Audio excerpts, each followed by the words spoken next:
Greetings, class. Welcome back to another session here of TESOL methods, specifically for math, science, and social studies. We are again looking through the CALLA handbook here. Today we're going to be talking a little bit about strategies involved in CALLA. Now, before we begin, I just want to let you know that language learning strategies are language learning strategies are language learning strategies. So although you may have heard these or read these in other text materials, some of this will be a rehash of some of what you've learned in the past, but it is also nice to know that the CALLA approach is trying to incorporate language learning strategies. It makes a lot of sense coming from their vantage point of more of the research linguistics oriented approach to trying to look at language learning, so it does fit right in here, and so that's why I'm going to be covering it in this class, in this session, I mean. Today we're going to look at language learning strategies, why they're important, the different types that there are, and how to then utilize them in your class. All right, first thing we want to talk about is why even have them in CALLA? Well, according to the authors of CALLA, the Cognitive Academic Language Learning Approach, it's central to the approach because of these 4 points that are listed here. Language learning mastery. It helps students to learn language if they know what these strategies are. To me, when I was thinking about this whole approach earlier today, I started thinking to myself, you know, language is kind of like this huge ocean of information. And we have all of these skills that we have to learn. We have these 2 databases that we have to try to grapple with. And for many people, they're simply overloaded. Providing people with strategies to know how to deal with this information is a great step, and so that's one reason why they're putting it in here. Because if you include strategies as a means for learning language and giving students these abilities, these tips, tricks, ways of learning language, you're going to help them master the language. You're going to help them learn to deal with this ocean of materials that they're trying to have to deal with by giving them skills to handle it.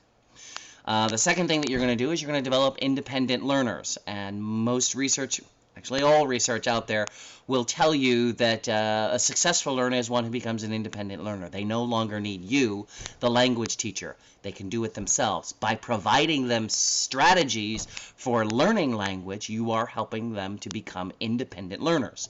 Well, that's another reason why they include it in here. You also encourage students to become problem solvers. They will come across a situation that requires them to think about, how do I solve this language dilemma, this language problem? And if you give them strategies to deal with issues, they're going to be able to say, oh, I can use this tool or I can use that tool to try to deal with the situation that is at hand.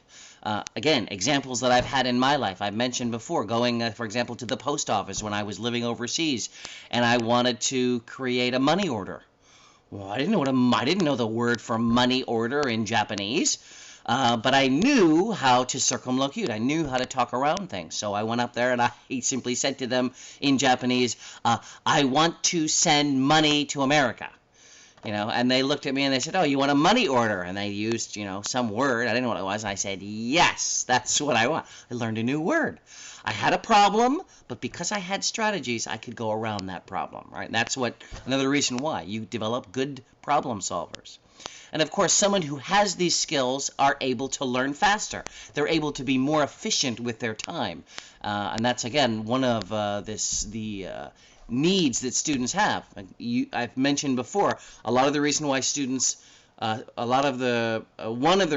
students stop studying language is because they don't think they're learning fast enough.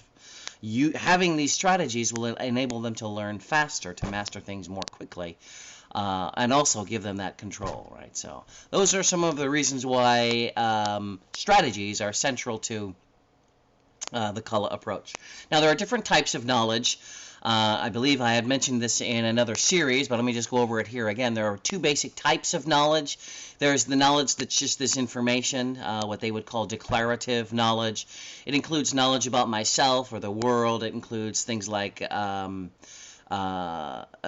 blank information, static information that just gives me information about something but doesn't give me an explanation about how things are done, the process or the procedures that need to be done. Declarative knowledge, okay? So you can read all about information, but how do I actually do something? I would liken this to say you've read about how to ride a bike. Okay, and you know where all the pieces are, and you know where to sit and how to handle, and you know what the brakes are, but you've never done it. Okay? All that information would be declarative knowledge. Knowledge about information about, what's out there. Procedural knowledge includes, the ability to plan, or the ability to step through procedures, the ability to monitor, the ability to say, it wasn't listed in the problems that I had, and how do I go around this? How do I analyze? How do I figure things out? How do I learn the procedure for doing things? That procedural knowledge. Two different types of knowledge. And they're mentioning that in here because you want to have strategies for working on both of these types.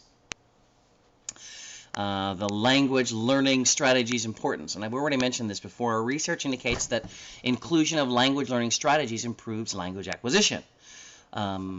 Only because they have more tools, as I mentioned before. It also improves communication skills, because if I have the skills to go around a problem, I have the skills to be able to communicate, to be able to negotiate, to be able to ask questions, to get information.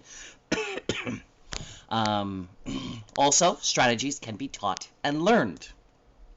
I cannot believe this was actually in the research, but some of the articles that I was reading said, strategies, they can be taught. Yes, they can. And students can learn them. Yes, they can.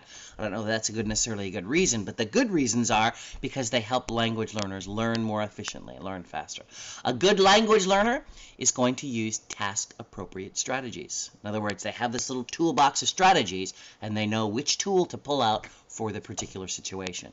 Obviously, you as a teacher should be training students to use the particular strategies that fit for the event that they're in. Good language learners, if they're using these strategies, they're going to be more mentally engaged. The reason why is because they have all these tools and they want to be able to use them. So if they're listening to somebody else talking or speaking in class, they know they've got these tools. They can help try to figure out what those answers are beforehand. Okay, so they're going to be more mentally engaged. They're going to be better learners. And they can use strategies to get new information, to get new knowledge and even new skills because they have the strategies. Again, as I mentioned in the earlier slide, you give them those strategies, they're going to be more efficient learners. Here are a bunch of strategies that Shamat mentions in her text. She calls these metacognitive strategies, things again that you're doing in the brain here, closer to the more declarative type of thing. Setting goals, planning a task, previewing the materials, okay, monitoring and identifying your problems, right? You check your progress. You're doing this in your head, right? You check your comprehension. Did I understand this, right? You're asking yourself as you're reading or doing some type of thing, right? Check your language production. You say something and you listen to it. Okay, did that sound right? Maybe that didn't sound right. Okay, so you're checking yourself as you go. These are, again, metacognitive strategies. And again, a good language learner is going to stop and listen, going to stop and try to say something. A good language learner, before they go and actually jump in, they're going to set goals. They're going to plan the sequence. This is what I hope to do, right? Again, they may not necessarily get it done that way, but at least they're making a plan. As one of my professors once said to me, if you aim at nothing, you'll probably hit it. So good metacognitive strategies. Develop a plan. Thirdly, they're going to then evaluate. Okay, they've gone through the process. Okay, and now they're going to evaluate. Well, how did I do? Did I accomplish my task? Did I meet my goal? What strategies did I use? Did I use the right ones? Did they help? Did they not help? I'm going to do some self-evaluation. And if there were any problems or whatever, okay, I'm going to write up. I'm going to mark down some things that I say, don't do this again, or do this again because it worked. So they're going to evaluate and go back to the revision process so that when they go to use these strategies again, or if they come in across this type of situation again, they can do better. Manage their learning. The last metacognitive category here. Students can identify their learning strengths and weaknesses. And again, a good language learner is going to say, I know I'm strong here, I'm not strong here, and I need to, strengthen this one up and use this one more appropriately type. They're going to look for opportunities to practice. as opposed to those who are going to be afraid and sit on the sides, right? And they're going to manage their learning conditions. Some people realize, you know, if I go to the library, I'm going to study very well. I want to be in a quiet environment and I can focus on what I'm doing. Other people, they say, if I go to the library, I'm going to fall asleep because it's too quiet and I have nothing in the background that's kind of keeping me awake type of thing, the background noise. I don't know how you are, but you know, find the conditions that help you to learn. Again, a good language learner is going to do that. But that's a metacognitive strategy. Where am I going to learn the best? Where should I be? And to go to that location. These are just some metacognitive strategies that Shamat lists. Here are some learning strategies that are task-based strategies. And I'm just going to run through these rather quickly. Use your background information. Use the information that you have to try to assist you in the new learning that you're doing. Always a good thing. You have that, you know, earlier I talked about your strategies that you have, this toolbox worth of strategies that you have. Well, you also have this other toolbox that has all this background information that you have. You may be able to use that to your advantage. So make sure that you try to pull that in as well. Making inferences and predictions. Okay, you've got a certain amount of information, and okay, well, what is this telling me? What can I infer from this, or what can I predict that's going to happen if I do A, B, or C? And so you can make inferences as a learning strategy. You can make predictions. You can personalize things. You can relate new information to your particular situation. You can relate the ideas that you have to your situation and help you better understand with your knowledge and the feelings that you may have. You can transfer information. Here you're going to be then transferring linguistic information is what they're going to be talking about. Transferring phrases and ideas that you have from one language to another language. Or if you are learning a language that has related cognates, you know, that you can transfer one to the other. We all know what cognates are, right? If you, words that are similar because they have a Latin base, and you know, English is a Latin base, and my language is a Latin base. So I can transfer things possibly. Another thing that I could do is to paraphrase. Okay, you're trying to get the main idea of something, and so you try to, okay, what's the big picture here? You can try to paraphrase everything to help you get the information about the big picture. You can use images and sounds and objects and actions to help you learn / memorize new words, phrases, and concepts. Okay. So you can use images. You can use pictures. You can use you know, signs, stop sign, you know, that kind of a sign to help you memorize or learn a concept. You can use sounds to help you memorize or learn a particular topic or whatever. You can use an object. We have an object, and this object is going to represent something, or some type of an action that's going to help you memorize or learn some phrase / vocabulary. I remember when I was learning German when I was in high school. For some reason, I had memorized the American Sign Language symbol for what, and I would do that symbol, and that would immediately trigger into my German, the German word what. That's how I learned the German word what, was by this physical movement. So you can use pictures, you can use sounds, you can use objects. You can use actions. You may be doing something even as elaborate as quotes from a play or from a TV commercial. You could even act out like a TV commercial or a small play as a means to learning new words, phrases, vocabulary, fluency, and that kind of thing. You can look for patterns and processes. Pattern matching, that's what the brain does, so we can begin to look for patterns, or to find patterns in things as a way to help us understand and learn what we're reading or doing in a particular activity, whether it's in a book or whether it's on the street and you're looking for patterns there as well. You can use selective attention, where you're going to focus just on certain things. You're going to focus just on the gist. You're going to focus for specific information. You're going to be listening for specific information. So you can use your selective attention. You can take notes. An excellent way for learning, right? Especially if you're listening to something over and over again, like a commercial or a small TV show, or listening to a lecture or a little mini educational video or something on YouTube. You can take notes, and that'll help you in your listening skills. It'll help you memorize. It'll help you be able to ask questions. You can use graphic organizers. You can summarize, which is similar to paraphrasing. But again, looking for the big picture there. You can use technology to get information. So you're reading something or you're doing something and you come across a word or phrase you don't know, you can go get that information on the web or some other technical means. I know there probably not as much today, but I know in Japan there were lots of students that had these little handheld dictionaries, and they were always using these dictionaries to try to learn things. I've had some students who, they weren't really into learning language, but they wanted to travel. They were going to Australia, and so they would take this dictionary. They would type in a word or phrase or question, and then they would hit translate, and it would translate for them. It would get information there. Cooperating with others, another thing that they can do as far as a language learning strategy.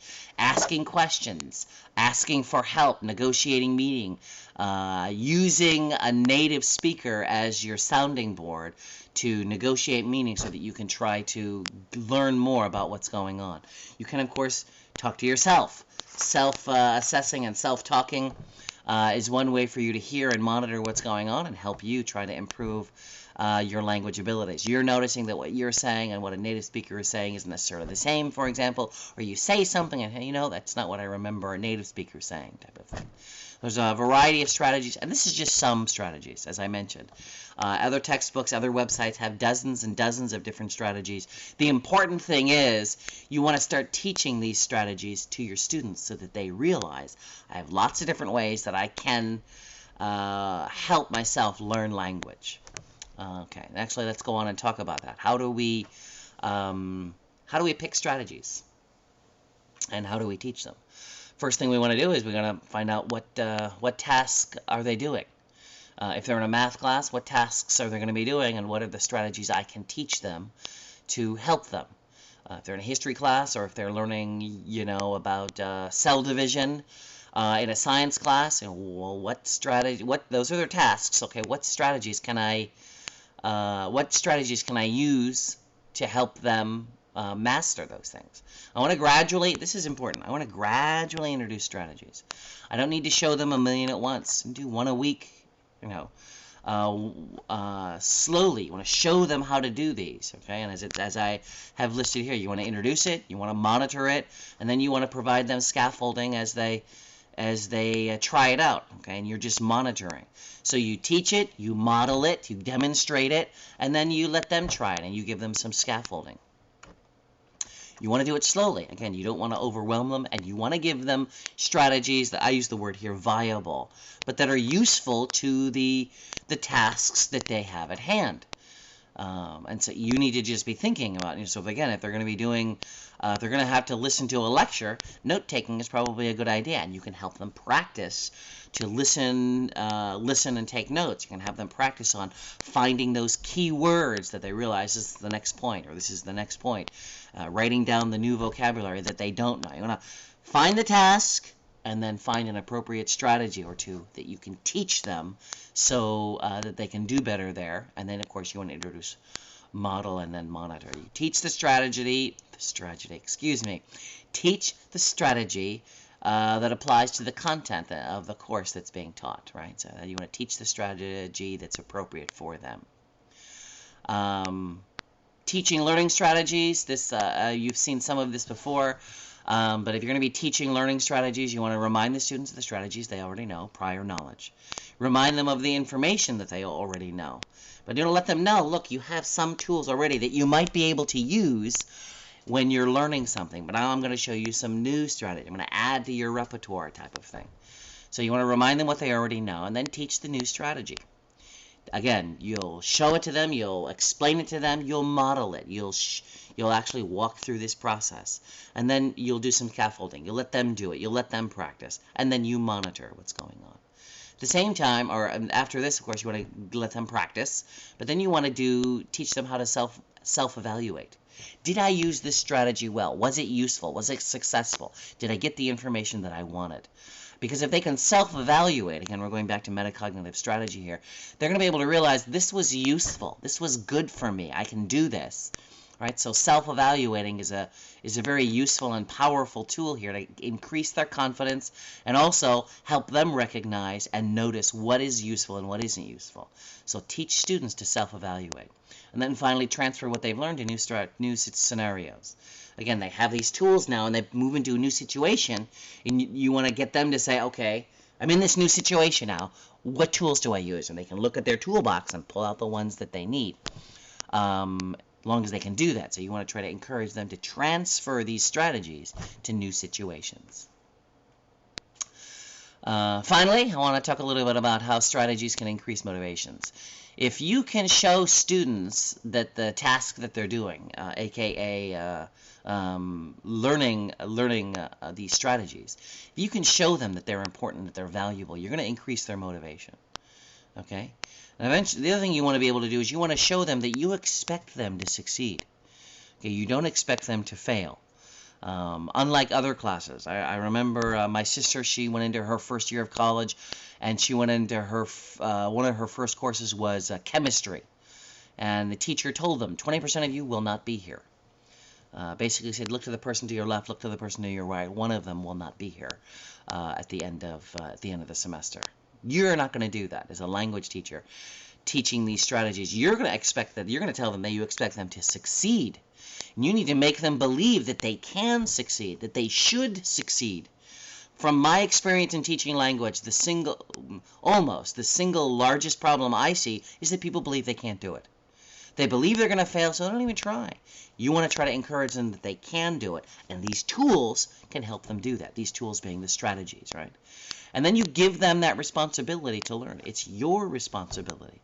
Ellie Hinkle, in one of the presentations that she gave in teaching second language learners to write at the academic level, that was her biggest push, her biggest encouragement to us in the audience, was to encourage our students that they need to be responsible for their own learning. And so we want to motivate them to say, look, it's my responsibility, not the teacher's responsibility. I want to learn this. I need to become the master of my language learning, and give them the tools then to accomplish that. And that's what these strategies are supposed to be for. And that's all for learning strategies. Again, this was a quick review from the handbook. There are dozens of other places online and other texts that talk about language learning strategies, and I would encourage you to use them and incorporate them just like the CALLA approach does. Thanks again. If you have any questions or problems, you can email me or you can catch me on Skype. Talk to you later. Bye-bye now.